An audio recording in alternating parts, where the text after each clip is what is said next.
Here's how to make a 7 Lions style lead from scratch.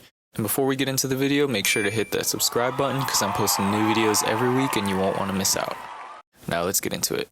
So this is what the lead sounds like.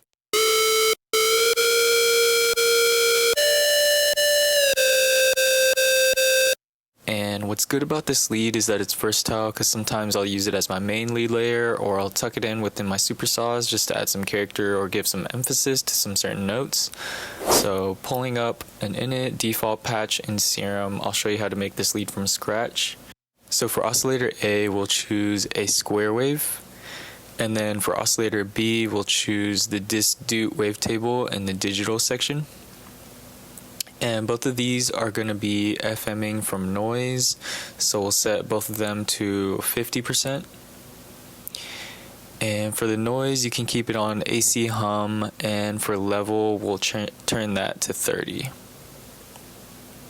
Then I'll turn the mono and legato on, and then I'll turn the portamento up to around 260, but that's only if you want the notes to glide, and if you don't, just turn the portamento off.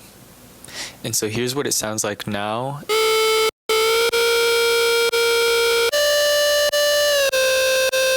And pretty much it's the main sound with some minor post-processing.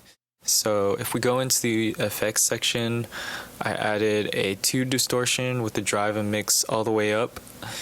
Added an OTT, turned the gain up a bit, and also added some reverb and delay, but if you want to do those with some third-party plugins, feel free to do that as well. But if you want all the effects within Serum, then you can add a reverb.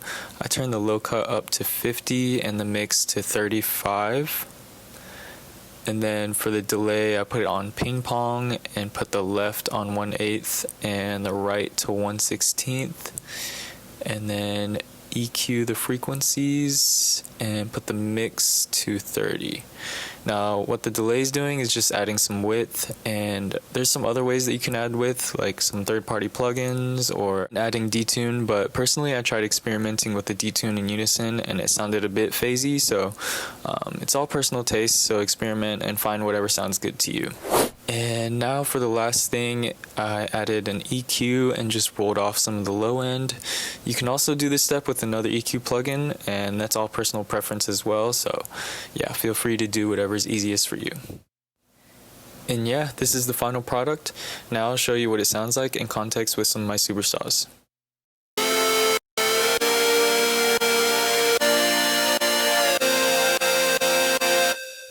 This is it for the video. If you guys enjoyed it, be sure to like, comment, and subscribe. I have new videos coming every week. And yeah, I'll see you guys in the next video. Peace.